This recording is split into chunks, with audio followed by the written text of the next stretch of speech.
Ya, kalau saya melihat ya, gitu ya, yang menjadi patokan itu sebetulnya tinggi rendahnya nih apa gitu ya. Kalau tinggi ya memang jelas tinggi gitu kan.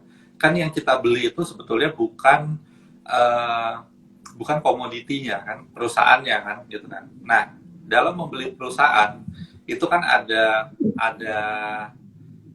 penilaiannya mas gitu ya. Kita mau pakai fundamental, kemudian kita mau pakai rasio ya, price to earning ratio, kemudian kita pakai price to book value gitu kan yang paling sering digunakan nih ceritanya seperti itu. Dan kalau kita lihat levelnya tuh masih rendah-rendah mas, PE masih di bawah 5 ya.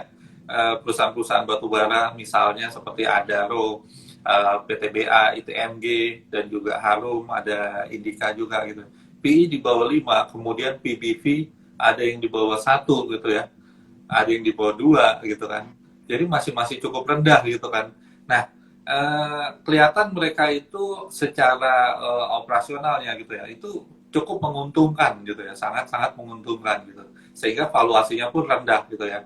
Kalaupun terkait dengan harga penurunan harga batu bara yang cukup tinggi, apakah ini akan meletus gitu ya?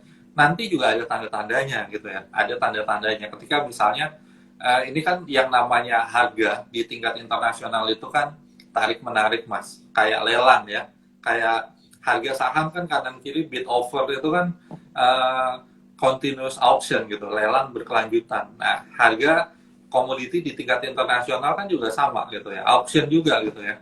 Nah ini tentu saja ketika apakah misalnya supply-nya berkurang atau demand yang naik, sekarang dengan kondisi sekarang di Eropa Timur yang perang seperti itu aja gitu ya, itu permintaan melesat. Apalagi kalau misalnya perekonomian itu kembali pulih, permintaan kan semakin tinggi gitu kan dari sisi demand gitu ya. Dari sisi pasokan, apakah nanti akan banjir ke pasar? Ya belum tentu. Nanti kita lihat aja gitu kan. Nah ini kan ada tanda-tandanya. Yang jelas langsung, misalnya Rusia langsung memasok minyak batu bara sebesar-besarnya gitu kan. Nah itu juga kan tidak seperti itu juga gitu ya. Ya mungkin nanti akan kelihatan gitu ya dari harganya, prediksinya segala macam gitu ya.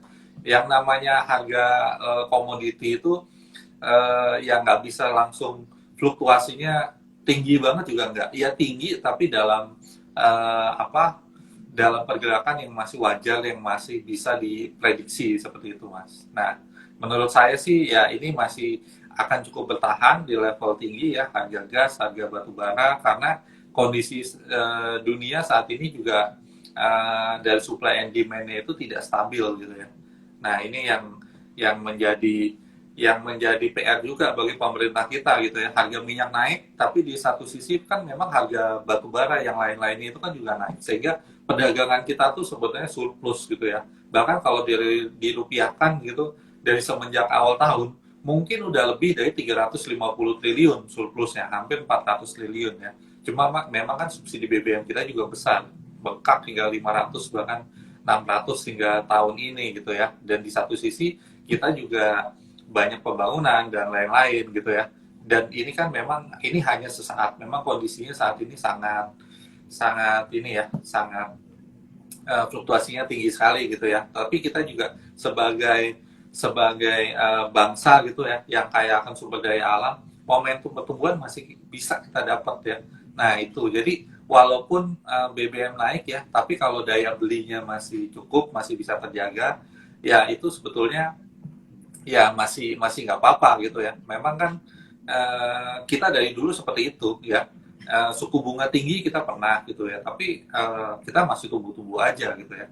Nah ini kita mungkin perlu menyiasatinya dengan hal-hal lain ya supaya tidak terlalu tertekan gitu ya secara pengeluaran. Ya kalau menurut saya seperti itu ya, sebagai individu seperti itu, tetapi kalau secara perekonomian secara makro itu sebenarnya data-data perekonomian kita masih masih bagus mas gitu ya. Jadi dengan adanya komoditi super cycle gitu ya, ini juga menguntungkan bagi perekonomian kita gitu. Ya, betul banget Pak Yasid. Karena memang setelah kita lihat net ekspor kita itu kebanyakan di energi. Ya kan, ekspor kita itu banyaknya itu memang di energi. Jadi ketika harga komoditas itu naik, maka neraca perdagangan kita surplus. Tadi sempat disinggung Pak Yazid di awal bahwa neraca perdagangan kita surplus gitu kan. Ya, dan itu merupakan angin segar bagi kita. Jadi, apakah masih akan berlanjut? Nah, Pak Yusuf jelasin, iya, kemungkinan masih akan berlanjut karena baik secara makroekonomi, baik itu kebutuhan global, ya kan, geopolitik global, ya kan, cuacanya, musimnya itu masih menguntungkan bagi sektor energi. Tapi balik lagi, yang teman-teman beli itu bukan sektor, yang teman-teman beli adalah perusahaan. Maka tadi Pak Yazid nyaranin, ceklah perusahaan yang memang sektornya diuntungkan dan kinerjanya cemerlang. Nah, jangan malah beli, iya ini sektornya bagus, tapi perusahaannya yang jelek. Nah, nanti sahamnya ARB 2-3 kali bingung gitu kan. Padahal udah topiknya udah salah dari awal gitu. Makanya tadi pentingnya teman-teman belajar. Maka nggak ada salahnya tuh ikut sekolah pasar modal ya. Nanti kita belajar bareng di situ sekolah pasar modal level 1 di IDX Semarang dan Ajaib Sekuritas. Baik, Pak Yazid, menarik banget kalau kita ngomong sektor energi dan memang beberapa yang sedang sangat ramai dibahas nih pada periode ini atau pada ya bulan-bulan inilah. Setelah tadi ya sektor keuangan naik, BCA all time high, IHSG all time high, sektor energi yang masih diuntungkan gitu kan dan lain sebagainya. Tapi ada satu fundamental, ada satu dasar yang memang harus kita bahas, yaitu apa? Strateginya seperti apa? Karena layaknya market itu seperti ombak di lautan. Kita ini investor, kita ini trader itu ibarat sedang surfing di atasnya. Itu harus ada strateginya, harus ada tekniknya. Karena kalau kita nggak punya strategi, kita nggak punya teknik gitu ya, maka ya sebagus apapun ombak kita masih akan terjatuh gitu kan ketika menaikinya. Nah, menurut Pak Yazid nih, ada saran nggak maupun strategi apa yang bisa diberikan bagi investor pemula yang investasi di pasar modal, Pak Yazid? Monggo. Kalau buat investor pemula ya, eh, yang jelas money manajemennya dibenerin dulu gitu ya. Misalnya kayak kan masih belum paham soal market ya. Pertama untuk meminimalisir resiko ya, itu pakai uang kecil dulu. Nah, ini kalau di daftar di Ajaib nih klop gitu ya. Karena Ajaib itu tidak ada minimum deposit di awal gitu ya. Mau punya uang 50.000, 100.000 gitu ya, coba-coba beli saham nggak apa-apa sebetulnya. Kalaupun bisa rugi ya ruginya kecil aja kan pakai uang kecil gitu ya. Nanti seiring dengan berjalannya waktu udah terbiasa dengan market segala macam, sudah banyak belajar, udah mengerti tentang fundamental. Fundamental tuh wajib ya, karena 70% lebih penggerak harga saham tuh fundamental gitu ya. Kemudian udah mulai trading, pakai analisis teknikal gitu ya. Dan sudah mulai konsisten gitu ya. Baru uangnya ditambah gitu. Jadi money management ini penting. Kalau misalnya kita pakai uang kecil, resikonya juga kecil. Tapi kalau kita sudah mulai terbiasa profit, kemudian kita ada rezeki, ada uang yang lebih besar gitu ya, jatuhnya kita bukan gambling, tetapi kita trading ya, atau berdagang gitu ya. Dan juga satu lagi adalah investasi. Investasi sebenarnya lebih menguntungkan, cuma harus sabar dan takes time, butuh waktu gitu ya. Kemudian ya strateginya untuk saat ini ya, kita lihat bahwa IHSG mungkin ada potensi penurunan gitu ya pada hari Rabu gitu ya, ketika ada potensi kenaikan suku bunga, tapi itu jangka pendek gitu, itu wajar sebetulnya gitu ya. Nah, ketika ISG mengalami penurunan ya, seperti kemarin, coba kemarin kita misalnya kita beli ya, ISG turun misalnya 1% lebih gitu kan, cukup dalam gitu, kita beli, sekarang udah naik lagi gitu ya. Jadi IHSG itu sebenarnya bergeraknya itu uptrend seiring dengan pertumbuhan perekonomian kita. Jadi biasanya itu 3 bulan sekali IHSG itu ada penurunan sekitar 2%, 3% gitu ya. Di situ kesempatan kita untuk membeli saham-saham yang blue chip gitu ya. Misalnya saham-saham energi juga boleh. Kemudian saham energi ini, kalau ini kan termasuk saham komoditas ya. Kita harus mengacu kepada sumber harga komoditasnya gitu ya, selain daripada IHSG tadi. Jadi kalau marketnya kira-kira ada potensi rebound, kemudian juga harga energinya juga lagi posisi di bawah gitu ya, bisa aja kecenderungannya itu akan naik juga gitu ya. Jadi momentum itu tepat ya, momentum itu juga sangat penting sekali gitu ya. Kemudian pemilihan sahamnya ya, kita juga harus berhitung gitu ya. Kira-kira mana saham yang potensial, mana yang valuasinya masih bisa naik kayak gitu ya. Nah, itu yang penting. Yang jelas untuk pemula itu fundamental itu wajib sekali, karena ilmu investasi basic-basicnya itu ada di sana gitu ya. Baru kemudian teknikal untuk mengkonfirmasi supaya untuk bisa lihat lah secara harga tuh kira-kira harganya nih lagi di lembah, lagi murah apa lagi rendah atau lagi di pucuk nih. Kalau belinya di pucuk kan nanti besoknya itu susah naiknya gitu ya, lagi di level resisten gitu ya. Jadi ngelihatnya portofolionya merah terus gitu. Tapi kalau kita mengerti teknikal, kita bisa mengambil momentum untuk lebih spesifiknya lagi ya, minor line itu supaya ambil tuh harganya di bawah gitu ya. Jadi kalau turunnya nggak terlalu jauh, tapi potensi reboundnya ada di sana gitu ya. Yang jelas sih coba perhatikan saham-saham blue chip gitu ya, kemudian lihat momentum dan harus bersabar untuk menuai hasil gitu. Karena perusahaan juga Mas dalam dalam menciptakan labanya gitu ya, keuntungan menciptakan keuntungan dia kan juga butuh waktu gitu. Dievaluasi dengan laporan keuangan 3 bulan. Nah kita investor juga harusnya harus bijak juga seperti itu gitu ya. Jangan sulap-sulapan juga harganya tuh harus naik. Jadi kita harus ngikutin market juga bergerak arahnya kemana gitu ya.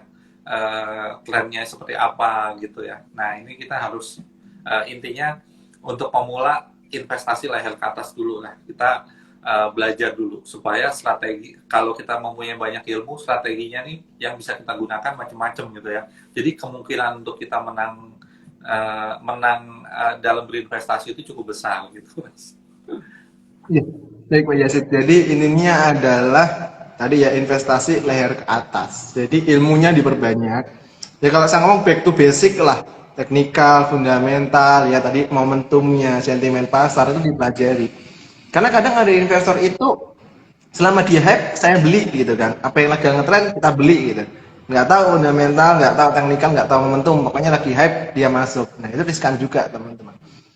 Dan tadi mulai dengan uang yang kecil dalam berinvestasi di pasar modal di saham itu nominal atau modal yang dibutuhkan itu sangat-sangat fleksibel tergantung dari kemampuan kita, tergantung dari saham yang kita inginkan. Ya kalau mau beli saham yang harganya 4.000 selembar, ya paling enggak depositnya dia aja 400-500 ribu lah dapat satu lot gitu kan. Mas punyanya 100 ribu, ya udah cari saham yang harganya di bawah 1.000. Nah, kan pilihannya banyak tuh ya, sesuaiin aja. Mas, tapi aku takut rugi. Rugi, untung, itu ada sesuatu yang biasa. Yang terpenting adalah bagaimana kita memanage-nya, membatasi kerugiannya, memaksimalkan keuntungannya. Kenapa? Karena kalau nggak di-manage, gitu kan, ya Pak Yasid, ya, kalau kita terlalu terlalu sembarangan gitu ya dalam berinvestasi gitu kan, terlalu barbar gitu dalam berinvestasi, bisa jadi malah bukan cuan yang kita dapat, boncos gitu kan. Nah, Iya ingat Mas, itu. kemudian, nah ini terkait dengan apa manajemen portofolio ya. Di Ajaib ini bukan hanya saham gitu ya, ada Ya. ETF, ada warrant juga. Ya, warrant itu biasanya kalau lagi naik lebih tinggi dari harga sahamnya gitu ya. Tapi memang resikonya ya sejajar gitu ya. Potensi kenaikan tinggi, potensi turunnya tinggi gitu. Kita harus tahu naiknya karena apa gitu ya. Jadi kita harus apa betul-betul mengetahui lah kira-kira warrantnya itu bergerak karena apa. Kemudian yang satu lagi adalah ada reksadana juga Mas. Jadi kalau misalnya untuk kita harus mengukur nih diri kita resiko yang mana? Kita resiko yang konservatif, nggak bisa melihat penurunan dari uang kita gitu ya. Ya beli aja reksadana pasar uang gitu ya. Kemudian kalau misalnya kita masih resikonya itu misalnya yang moderat kayak gitu ya, kita mungkin kita mix antara reksadana saham dengan saham-saham blue chip, kita mix itu sah-sah saja gitu ya. Yang jelas apa berinvestasi itu harus nyaman berdasarkan resiko profil resiko diri yang tepat seperti itu. Iya, betul Pak Yasid. Jadi portofolio manajemen itu penting teman-teman. Karena ada orang gini, wah Mas, saya semuanya uangnya saya masukin ke saham, boleh nggak? Boleh. Tapi alangkah lebih baik kalau kita diversifikasi, kita mengenal instrumen yang lain. Di pasar modal itu banyak banget instrumennya, mau itu saham, obligasi, sukuk, reksadana, bakal turunannya. Ada yang baru nih, structure waran, ya kan? Ada futures, ada right, ada warannya sendiri, dan lain sebagainya gitu kan. Nah, pelajari itu, tentuin mau diversifikasi kemana gitu karena tadi market itu sangat dinamis dan terkadang kita itu tidak bisa fokus hanya ke salah satu instrumen. Kenapa? Karena tadi kita ingin mengurangi resiko kan. Nah, oke, baik Pak Yazid, kayaknya kita bisa lanjut deh ke sesi selanjutnya, yaitu tanya jawab ya Pak ya. Ini ada beberapa pertanyaan, mungkin saya akan jawab dulu pertanyaan pertama yang menarik di saya Pak. Jadi ini ada Munik Book, dia tanya, mohon maaf mau tanya, kenapa beli saham tidak langsung beli di bank atau perusahaan yang bersangkutan? Nah, baik, Kak Munikbuk, ini menarik. Kenapa nggak bisa beli di bank dan kenapa nggak bisa beli di perusahaan yang bersangkutan? Satu, Secara regulasi yang bisa melayani jual beli saham di pasar modal itu adalah perusahaan sekuritas. Salah satunya adalah Ajaib. Kenapa? Karena gini, bank itu fungsinya adalah untuk transaksi keuangan, ya kan? Tapi jangan khawatir, kamu buka rekening di Ajaib Sekuritas, di perusahaan sekuritas lain, itu nanti kamu akan punya RDN, yang mana itu juga di bank, gitu kan? Jadi memang tempat belinya di situ, gitu. Memang sudah diregulasi di situ satu. Kenapa nggak bisa beli di perusahaan bersangkutan? Biasanya kalau kamu beli ke perusahaan yang bersangkutan itu sebelum IPO atau kamu belinya dalam nominalnya gede gitu kan, langsung ketemu pemilik langsung ngomong mau beli. Mas mau belinya cuma satu lot ketemu pemilik, ya pemiliknya bingung juga gitu, masa mau beli satu lot doang ya, masa mau beli 500.000 doang gitu misal, ya kan pemiliknya juga bingung gitu lah. Maka tempat yang menaunginya di pasar modal tadi, ya kan, Bursa Efek Indonesia itu Bursa Efek Indonesia itu ada regulatornya di pasar modal, SRO-nya gitu kan, dan Ajaib Sekuritas ini salah satu perusahaan sekuritas di dalamnya yang menjalankan fungsi untuk perantara perdagangan. Nah, jadi yang membantumu untuk jual beli saham itu adalah perusahaan sekuritas gitu. Gitu Ya. ya.